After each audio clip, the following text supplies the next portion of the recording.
Hello students, my name is Rohit Kushwaha. तो जैसा कि आप लोगों को याद होगा कि हम लोग मोल कॉन्सेप्ट डिस्कस कर रहे थे, तो उसमें भी लास्ट क्लास तक हम लोगों ने वेपर डेंसिटी के बारे में डिस्कस किया था। तो आज हम लोग पढ़ेंगे कि किसी भी कंपाउंड में किसी भी एटम का परसेंटेज कैसे कैलकुलेट कर सकते हैं। कोई भी कंपाउंड दिया आपको और किसी भी एलिमेंट का अगर परसेंट पूछेगा तो आज की क्लास में डिस्कस करेंगे परसेंटेज कैसे कैलकुलेट करते हैं, मॉलिक्यूलर फॉर्मूला क्या होता है, इंपेरिकल फॉर्मूला क्या होता है। क्लियर है? तो चलो बंदा वन डिस्कस करते हैं हम लोग। तो बच्चों, इसके जस्ट पहले वाली क्लास में ऑलरेडी आपको डिस्कस कर चुका हूं कि किसी भी रिएक्शन का मतलब क्या होता है। जैसे मान लो अगर ये रिएक्शन लिखी है N2 + 3H2 gives 2NH3, तो इस रिएक्शन का मतलब क्या होगा। इस रिएक्शन का मतलब ये है कि इसका 1 मॉलिक्यूल जब इसके 3 मॉलिक्यूल के साथ रिएक्शन करेगा तो इसके 2 मॉलिक्यूल बनेंगे। या फिर इसको मैं ये भी बोल सकता हूं, जब इसका 1 मोल जब इसके 3 मोल के साथ रिएक्शन करेगा तो इसके कितने मोल बनेंगे, 2 मोल्स बनेंगे। क्लियर है? ये बात आ रही क्या समझ में आप लोगों को? चलो भी ठीक है। नेक्स्ट मैं देखो ऐसे भी बता सकता हूं कि मान लो C + O2 रिएक्शन हो रही है तो क्या बन रहा है, CO2 बन रहा है। देखो मैं आपको एक बार फिर समझा देता हूं, शायद कई लोगों को याद ना आ रहा हो। तो देखो मैं बोल सकता हूं इसका जब 1 मॉलिक्यूल है, जब इसके 3 मॉलिक्यूल के साथ रिएक्शन करेगा तो इसे कितने मॉलिक्यूल बनेंगे, 2 मॉलिक्यूल्स बनेंगे। ठीक है, आ रही बात समझ में? अगर मैंने इसका Na मॉलिक्यूल ले लिया और इसका 3Na मॉलिक्यूल ले लिया तो इसके बता बच्चों कितने मॉलिक्यूल बनेंगे, 2Na मॉलिक्यूल बनेंगे। और Na मतलब क्या होता है, 1 मोल होता है। जब इसके मैंने 1 मोल मॉलिक्यूल ले लिए एंड इसके 3 मोल मॉलिक्यूल ले लिए तो इसके कितने मोल बनेंगे, 2 मोल मॉलिक्यूल बनेंगे, क्योंकि ये तीनों क्या है, मॉलिक्यूल है। वैसे आप ये भी बोल सकते हो जब इसका 1 एटम, क्योंकि कार्बन एटम है, जब इसके 1 मॉलिक्यूल O2 के 1 मॉलिक्यूल के साथ रिएक्शन करेगा तो CO2 का क्या बनेगा, 1 मॉलिक्यूल बनेगा, क्योंकि ये दोनों मॉलिक्यूल और ये एटम है। तो मैंने यहाँ एटम लिखा और यहाँ पर मॉलिक्यूल लिखा। यानी 1 कार्बन का एटम जब 1 O2 के मॉलिक्यूल के साथ रिएक्शन करेगा तो 1 CO2 का मॉलिक्यूल बनेगा। क्लियर है? अब मैं बोल सकता हूँ जब इसका Na एटम्स जब इसके Na मॉलिक्यूल के साथ रिएक्शन करेगा तो इसके कितने बनेंगे, Na मॉलिक्यूल बनेंगे। क्योंकि ये एटम है तो ये एटम लिखना है, ये मॉलिक्यूल है तो मैंने मॉलिक्यूल लिख दिया। यानी मैं बोल सकता हूं जब इसका 1 मोल एटम जब इसके 1 मोल मॉलिक्यूल के साथ रिएक्शन करेगा तो इसके कितने मोल मॉलिक्यूल बनेंगे, 1 मोल मॉलिक्यूल बनेंगे। तो समझ जाओ 1 मोल लिखा है मतलब ये C लिखा है मतलब ये एटम की बात हो रही है, यहां पर 1 मोल लिखा है और ये दोनों मॉलिक्यूल है तो यहां मॉलिक्यूल की बात हो रही है। क्या आ रही बात समझ में? यानी किसी भी रिएक्शन का मतलब क्या होता है कि जो भी कोफिशिएंट दिया, पहले तो रिएक्शन बैलेंस होनी चाहिए। तो रिएक्शन बैलेंस करना मैं आगे डिस्कस भी करूंगा। ठीक है, कि कैसे कैसे बैलेंस करते हैं। अभी आपको जनरली बैलेंस इक्वेशन दी होगी। तो रिएक्शन बैलेंस का मतलब नंबर ऑफ एटम्स रिएक्टेंट और प्रोडक्ट साइड में इक्वल होने चाहिए। क्लियर है? तो इस रिएक्शन का मतलब है जब इसका 1 मोल 3 मोल्स रिएक्शन करेगा तो 2 मोल्स बन जाएंगे। क्लियर है? तो मैं इसको रफ करता हूं।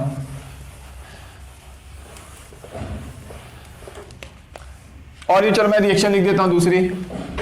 जैसे मान लो ये लिखा हुआ है 2C + 3H2 गिव्स क्या हो गया, C2H6। तो मैं बोल सकता हूं ये 2 मतलब इसका जब 2 मोल इसके 3 मोल से रिएक्शन करेगा, इसके 2 मोल एटम जब इसके 3 मोल मॉलिक्यूल से रिएक्शन करेंगे तो इसका 1 मोल मॉलिक्यूल बन जाएगा। क्या क्लियर है आपको यहां तक? चलो फिर ठीक है। अगर आपको ये बातें समझ में आ गई तो अब मैं परसेंट निकालने जा रहा हूं। परसेंट निकालना बहुत ही आसान है। देखो हम लोग कैसे परसेंट निकालते हैं।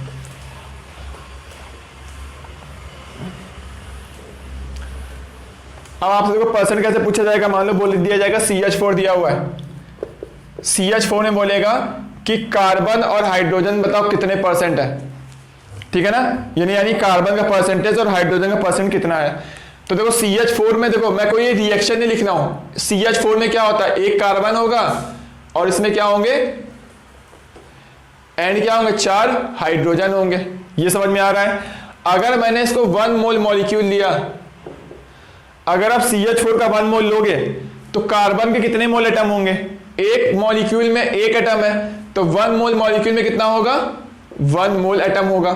ये बात समझ में आ रही है आप लोगों को? अगर आप 1 CH4 मॉलिक्यूल लोगे तो इसमें क्या होंगे, 4 एटम होंगे हाइड्रोजन के। तो 1 CH4 में अगर 4 एटम है तो 1 मोल CH4 में कितना होगा, 4 मोल हाइड्रोजन एटम होगा। क्या आ रही बात समझ में आप लोगों को? तो मैं लिख सकता हूं 1 मोल का मास कितना होगा इसका, इसके 1 मोल मॉलिक्यूल का मास होता है 16 ग्राम। और यहां पे देखो 1 मोल कार्बन का मास कितना होगा, ये होगा 12 ग्राम, और 1 मोल हाइड्रोजन का मास होता है 1 ग्राम, तो 4 मोल हाइड्रोजन का मास कितना होता है 4 ग्राम। क्लियर है? तो देखो 16 ग्राम अगर आप CH4 लोगे तो उसमें 12 ग्राम क्या है कार्बन है और 4 ग्राम क्या हाइड्रोजन है। आपसे ये भी पूछ सकता है कि बताओ 16 ग्राम CH4 में कार्बन का मास कितना है, या बोलेगा 32 ग्राम अगर CH4 लोगे तो कार्बन का मास कितना है। तो 16 ग्राम में अगर 12 ग्राम है तो 32 ग्राम में कितना होगा 24 ग्राम होगा। आ रही बात समझ में? बट हम लोग यहाँ पे चलो परसेंटेज कैलकुलेट करने आए हैं। तो देखो 16 ग्राम में 12 ग्राम कार्बन है, तो कार्बन का परसेंट कैसे आएगा। तो बच्चों बताओ परसेंट कैसे निकालते हैं हम लोग, परसेंट हमेशा 100 से देखते हैं। अगर 16 ग्राम CH4 है तो कार्बन कितना है 12 ग्राम कार्बन है, तो 1 ग्राम CH4 में कितने ग्राम कार्बन होगा 12/16 ग्राम क्या होगा कार्बन होगा। अगर मैं पूछूं बच्चों 100 ग्राम CH4 में कितने ग्राम कार्बन होगा, क्योंकि परसेंट हमेशा 100 से निकालते हैं, तो क्या आएगा 12/16 इंटू 100 इतने ग्राम क्या होगा कार्बन होगा। तो देखो बच्चों यहां से परसेंट निकालने का फॉर्मूला आ गया, क्योंकि परसेंट हमेशा 100 से देखते हैं। तो परसेंट निकालने का फॉर्मूला क्या आ गया, 12 क्या था ये वेट ऑफ कार्बन का था, 16 क्या था वो टोटल वेट था कंपाउंड का, इंटू क्या था 100 था।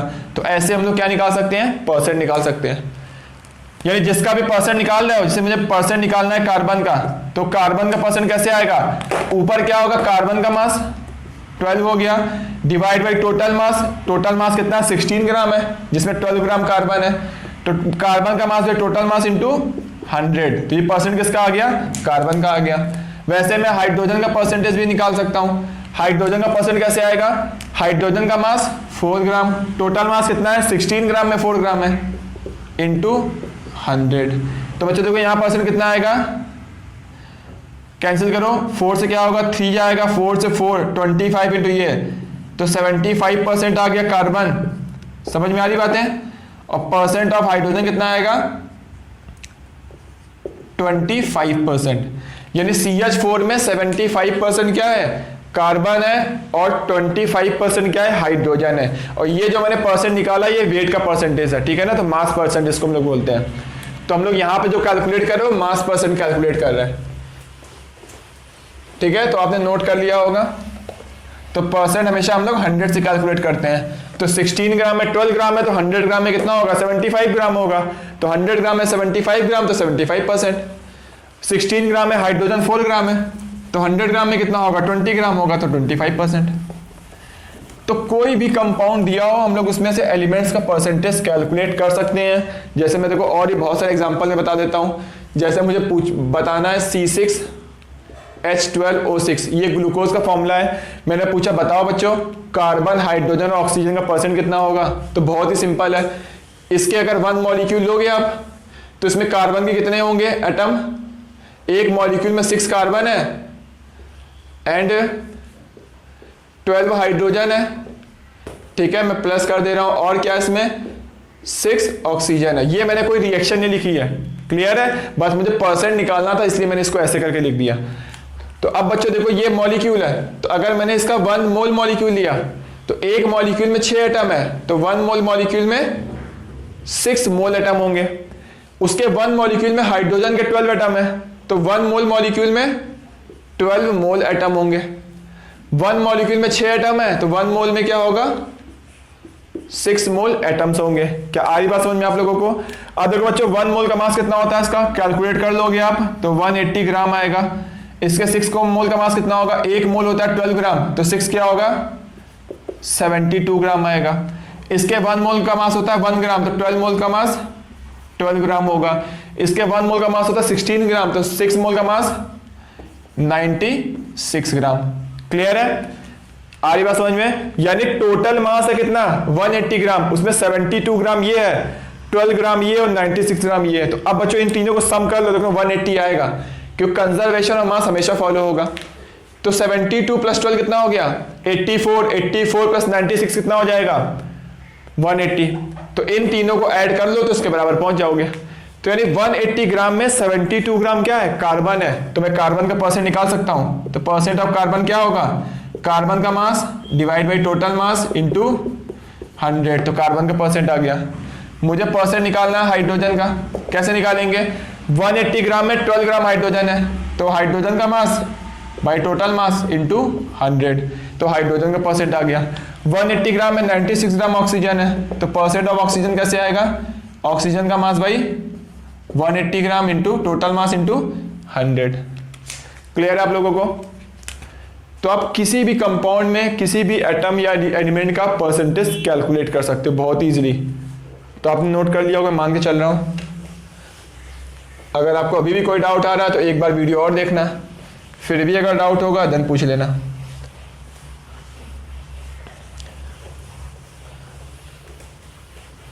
तो कोई भी कंपाउंड दिया आप इजीली कैलकुलेट कर सकते हो। तो मैं एक एग्जांपल और ले लेता हूं, जैसे मैं ले लिया यहां पर यूरिया ले लिया। यूरिया होता है CO NH2,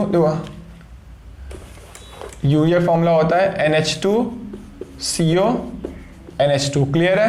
मैंने पूछा बताओ बच्चों इसमें क्या होगा, इसमें कितने नाइट कार्बन कितना है, तो 1 कार्बन है, एक मॉलिक्यूल में 1 कार्बन है एंड 2 नाइट्रोजन है और 1 ऑक्सीजन है एंड 4 हाइड्रोजन है। तो इसके एक मॉलिक्यूल में कितने एटम है, 2 1 3 4 5 6 7 8, तो यहाँ 1 3 4 4 8। तो ये मैंने लिख दिया, ये मैंने कोई रिएक्शन नहीं लिखी है, मैं पहले बता दे रहा हूँ। तो ये 1 लिखा हुआ है और ये ऑक्सीजन बना हुआ है, ठीक है। तो अब बच्चों देखो यहाँ पर अगर मैंने इसका 1 मोल मॉलिक्यूल लिया तो इसके 1 मॉलिक्यूल में 1 एटम कार्बन का है, तो 1 मोल मॉलिक्यूल में 1 मोल एटम होगा। इसके 1 मॉलिक्यूल में 2 एटम नाइट्रोजन के, तो 1 मोल मॉलिक्यूल में 2 मोल एटम होगा। इसके 1 मॉलिक्यूल में 1 एटम है, तो 1 मोल मॉलिक्यूल में 1 मोल एटम होगा। 1 मॉलिक्यूल में 4 एटम है, तो 1 मोल में 4 मोल एटम होगा। तो 1 मोल मॉलिक्यूल में 4 मोल एटम होगा हाइड्रोजन का। तो 1 मोल का मास कितना होता है, इसका निकाल लेना, 60 ग्राम आएगा। इसके 1 मोल का मास कितना होता है, 12 ग्राम। इसके 1 मोल का मास कितना होता है, 28 ग्राम होता है। 1 मोल का 14 ग्राम, तो 2 मोल का 28 ग्राम। इसके 1 मोल का 16 ग्राम और इसके 4 मोल का 4 ग्राम। तो टोटल काउंट करो 60 आएगा। तो 60 ग्राम में 12 ग्राम ये और 28 ग्राम ये है, तो 28 12 कितना हो गया, 40 40 16 56 प्लस 4 60। ये टोटल सम करने में 60 ग्राम आएगा। तो हम लोग इजीली परसेंटेज कैलकुलेट कर सकते हैं। तो परसेंट निकालो, कार्बन का परसेंट कैसे आएगा, तो 60 ग्राम में 12 ग्राम है, यानी कार्बन का mass divide by total mass into 100 हो गया। क्या रिवर्स समझ में आप लोगों को? नाइट्रोजन का परसेंट भी ऐसे हम लोग कैलकुलेट कर सकते हैं। तो नाइट्रोजन का परसेंट कैसे आएगा, नाइट्रोजन का mass divide by total mass into 100। तो 60 ग्राम में 28 ग्राम नाइट्रोजन है, तो परसेंट निकाल लिया हम लोगों ने। अब 60 ग्राम में 16 ग्राम क्या है, यहाँ पर ऑक्सीजन है, तो ऑक्सीजन का परसेंट क्या आएगा, ऑक्सीजन का मास और कितने मास में, 60 ग्राम में by total mass into 100। Clear है? वैसे मैं निकाल सकता हूँ परसेंट हाइड्रोजन का, कैसे, हाइड्रोजन का mass divide by total mass into 100। तो बस कैलकुलेशन है, आप लोग कैलकुलेशन कर सकते हो। तो ऐसे किसी भी कंपाउंड में आप किसी भी एलिमेंट का परसेंट कैलकुलेट कर सकते हो बहुत ईजिली तरीके से। अगर आपको अभी भी बहुत सारे एग्जांपल्स करने हैं तो मैं नेक्स्ट क्लास में बहुत एग्जांपल भी करा दूंगा, बट मुझे लगता है 3 सफिशिएंट है, आप किसी भी कंपाउंड में परसेंट आराम से कैलकुलेट कर सकते हो।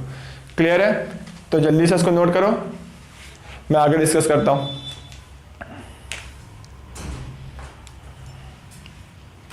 तो बच्चों देखो नेक्स्ट हम लोग पढ़ते हैं मॉलिक्यूलर फॉर्मूला क्या होता है, एम्पिरिकल फॉर्मूला क्या होता है। क्लियर है?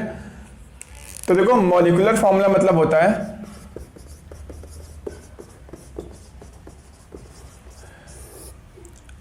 और नेक्स्ट होगा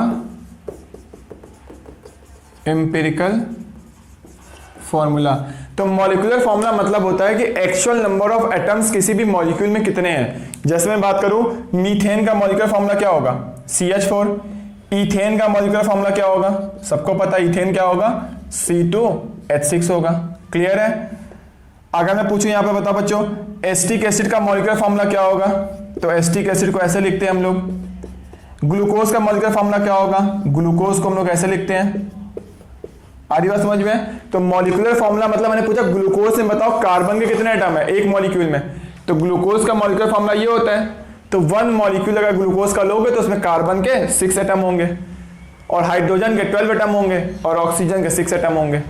तो इनको हम लोग बोलते हैं मॉलिक्यूलर फॉर्मूला, जिससे हम एक्चुअल नंबर ऑफ एटम बता सकते हैं। मैंने पूछा बताओ मीथेन के एक मॉलिक्यूल में कितने एटम होंगे, तो मीथेन को CH4 लिखते हैं, तो मीथेन में क्या होगा, एक मॉलिक्यूल में कार्बन का 1 एटम होगा और हाइड्रोजन का 4 एटम होगा, क्योंकि CH4 लिखते हैं, तो टोटल एटम 5 हो गए। क्लियर है? तो ये इसको बोलते हैं हम लोग क्या, मॉलिक्यूलर फॉर्मूला बोलते हैं। अब देखो इंपेरिकल फॉर्मूला मतलब क्या होता है। इंपेरिकल फॉर्मूला जो होता है वो एटम्स का रेशियो बताता है। जैसे कि मैंने पूछा यहां पर देखो कार्बन के एटम्स का और हाइड्रोजन के एटम का रेशियो कितना होगा, 2/6 है, मतलब क्या होगा 1/3। क्लियर है? यानी इसको मैं क्या लिख सकता हूं, इसको मैं लिख सकता हूं, इसका इंपेरिकल फॉर्मूला क्या होगा, CH3 होगा। Molecular formula actual number of atom बताता है किसी भी मॉलिक्यूल में कितना है, और इथेन का इंपेरिकल फॉर्मूला पूछा तो वो CH3 होगा, वो बस रेशियो बताता है एटम्स का रेशियो कितना होगा। यानी एटम्स कार्बन का 1 है तो हाइड्रोजन का 3 है, 1:3 के रेशियो में है। जैसे मैंने पूछा बच्चों देखो इसका बताओ इंपेरिकल फॉर्मूला क्या होगा, तो देखो यहां पर कार्बन के कितने एटम है, कार्बन के जो एटम है वो कितने हैं, 2 हैं, और हाइड्रोजन कितने हैं, 4 हैं, ऑक्सीजन कितना है, 2 है। तो इसको क्या मैं ऐसे लिख सकता हूं, CH2O का होल 2 लिख सकता हूं। यानी इसका इंपेरिकल फॉर्मूला ये हो गया CH2O। समझो इस बात को, ये क्या हो गया, इसका इंपेरिकल फॉर्मूला हो गया। यानी कार्बन हाइड्रोजन ऑक्सीजन का रेशियो कितना है, 1:2:1 है। समझ रहे हो? यहां पे मैंने पूछा बताओ इसका मॉलिक्यूलर फॉर्मूला दिया, इसका इंपेरिकल फॉर्मूला क्या होगा, इसको क्या मैं ये लिख सकता हूं, CH2O का होल क्या हो गया, 6 हो गया। यानी यहां पर अगर तुम 6 से डिवाइड करोगे तो क्या होगा, यहां पर CH2O आ जाएगा। तो समझो पहले बात, मॉलिक्यूलर फॉर्मूला और इंपेरिकल फॉर्मूला में डिफरेंस क्या होता है। Molecular formula actual number of atom बताएगा, जबकि इंपेरिकल फॉर्मूला सिर्फ और सिर्फ रेशियो बताता है। क्लियर है? तो अभी क्योंकि हम लोग इसी को डेफिनेशन फॉर्म में लिखते हैं, तो पहले इसको आप जल्दी से नोट करो। तो अगर आपको अभी भी कोई डाउट आए तो प्लीज कमेंट करके जरूर पूछना। अब कम से कम 2 बार लेक्चर देखना। अगर पहली बार लेक्चर देख रहे हो सब समझ में आ गया तो कोई बात नहीं, अगर समझ में कोई डाउट आ रहा है तुम्हें तो दोबारा फिर लेक्चर देखो, दोबारा भी अगर डाउट आ रहा है फिर तुम मुझसे पूछो। क्योंकि कई बार ऐसा होता है कि पहली बार लेक्चर देखने के बाद कुछ कुछ चीजें मिस हो जाती हैं, जो सेकंड टाइम देखोगे तो क्लियर हो जाएंगी। क्लियर है ना? तो जल्दी से नोट करो। तो बच्चों देखो जितना भी अब तक हम लोगों ने पढ़ा हुआ है उसको डेफिनेशन फॉर्म में लिख लेते हैं। तो मॉलिक्यूलर फॉर्मूला क्या था कि एक्चुअल नंबर ऑफ एटम किसी भी कंपाउंड में कितने हैं वो बताता है। तो लिखा हुआ है the molecular formula of A compound represent the actual number of atoms present in one molecule of the compound. Clear है? जैसे मैं बात करूं यहां पर, मैं एग्जांपल लेता हूं कि ग्लूकोज, ठीक है, तो ग्लूकोज क्या होता है, C6 होता है, H12 होता है, O6 होता है। तो ये ग्लूकोज का क्या है, मॉलिक्यूलर फॉर्मूला है। यानी मैंने पूछा बताओ ग्लूकोज के 1 मॉलिक्यूल में कार्बन के एटम कितने हैं, तो बोलोगे 6 है। 1 मॉलिक्यूल में हाइड्रोजन के एटम कितने हैं, बोलोगे 12 है। ऑक्सीजन के एटम कितने हैं, 6 है एक मॉलिक्यूल में। तो ये एक्चुअल नंबर ऑफ एटम बता रहा है, उसको बोलते हैं molecular formula. But empirical formula मैंने पूछा बता बच्चों ग्लूकोज का इंपेरिकल फॉर्मूला क्या होगा, तो देखो यहां पर, तो ग्लूकोज का जो इंपेरिकल फॉर्मूला होगा वो क्या होगा, CH2O होगा। यानी अब ये एक्चुअल नंबर ऑफ एटम यहां से आप नहीं बता सकते हो। मैंने पूछा बता ग्लूकोज के इंपेरिकल फॉर्मूला दे दिया मैंने किसी भी मॉलिक्यूल का, बोले बता इसमें actual number of atom carbon के कितने होंगे, तो आप नहीं बता सकते हो। तो यहां से आप बस रेशियो बता सकते हो कि हाँ कार्बन हाइड्रोजन ऑक्सीजन में 1:2:1 के एटम्स का रेशियो होगा। आ रही बात समझे आप लोगों को? तो वही लिखा हुआ है the empirical formula of A compound represent the actual simplest ratio of atoms. ठीक है, सिंपलेस्ट रेशियो ऑफ एटम्स बताएगा आपको of various element present in one molecule of the compound. तो आ रही बात समझ में आप लोगों को? तो आप जल्दी से उसको नोट कीजिए।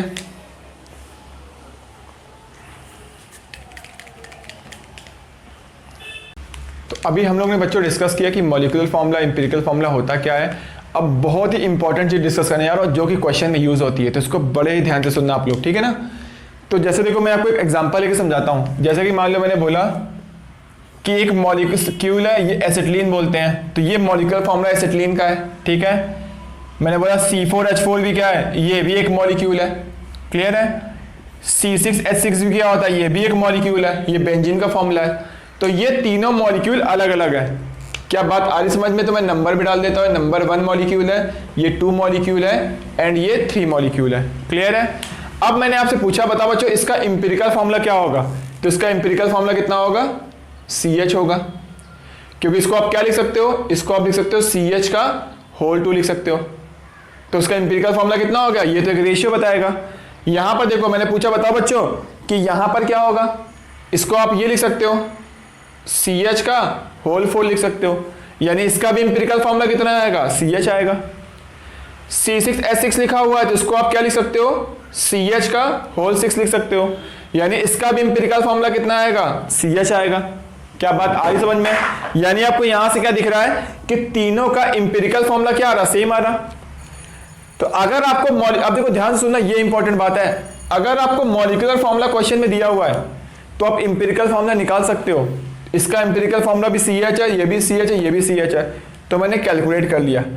अब लेकिन अगर आपको इंपीरिकल फॉर्मूला दिया हुआ है तो आप मॉलिक्यूलर फॉर्मूला नहीं निकाल सकते। समझो बात को। कैसे कि मैंने बोला कि मान लो इंपीरिकल फॉर्मूला CH दिया हुआ है तो मतलब मॉलिक्यूलर फॉर्मूला क्या होगा, अगर इंपीरिकल फॉर्मूला CH है तो मॉलिक्यूलर फॉर्मूला C2H2 भी हो सकता है, C4H4 भी हो सकता है, C6H6 भी होता है, H6 और C8H8 भी हो सकता है, C3H3 भी हो सकता है।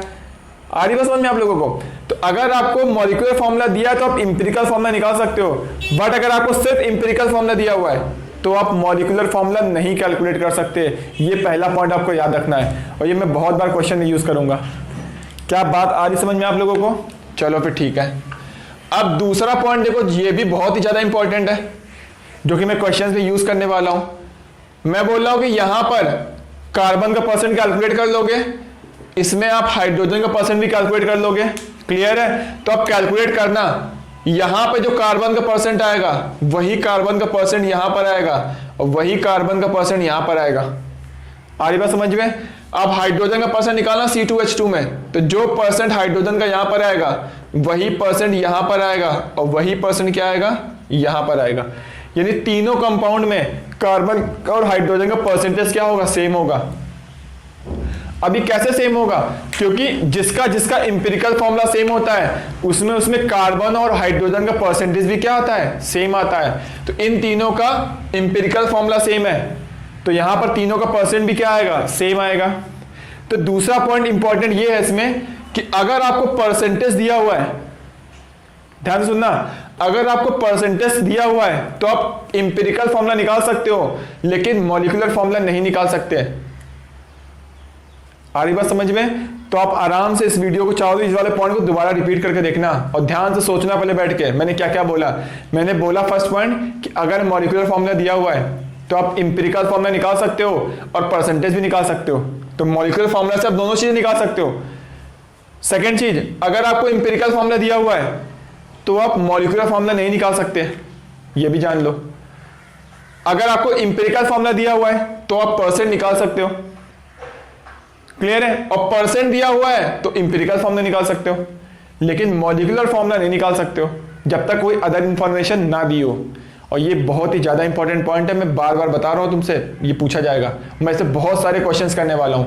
अगर ये पॉइंट आपको अभी भी समझ में नहीं आया तो कमेंट करके पूछ लेना, पहले तो 2-3 बार इसको रिवाइज करके देखना मैं क्या बोल रहा हूँ। तो जितना मैंने पढ़ाया अभी तक तुम्हें इंपीरिकल और मॉलिक्यूलर फॉर्मूला के बारे में, उसको मैंने सम अप करके सिर्फ बताया सिर्फ। तो पहले इसको वीडियो को देखना है, इस वाले पॉइंट को 2-3 बार, फिर पूछना मुझसे, ठीक है ना? तो आप जल्दी से इसको नोट करो या फिर मैं एक बार फिर से बता देता हूं, देखो ठीक है, क्योंकि बहुत सारे लोगों को फिर भी डाउट रहेगा। पहला इंपॉर्टेंट पॉइंट ये है कि अगर मॉलिक्यूलर फॉर्मूला दिया हुआ है तो आप इंपीरिकल फॉर्मूला भी निकाल सकते हो, परसेंट भी निकाल सकते हो। अभी तक निकालना सीखा भी हम लोगों ने, यहां तक भी ठीक है। बट अगर सिर्फ इंपीरिकल फॉर्मूला पता है तो मॉलिक्यूलर फॉर्मूला नहीं निकाल सकते, क्योंकि तीनों का इंपीरिकल फॉर्मूला CH है। अगर मैंने CH दे दिया तो आप बता नहीं पाओगे मैं किस मॉलिक्यूल की बात कर रहा हूं जब तक कोई अदर इंफॉर्मेशन ना दी हो। क्लियर है?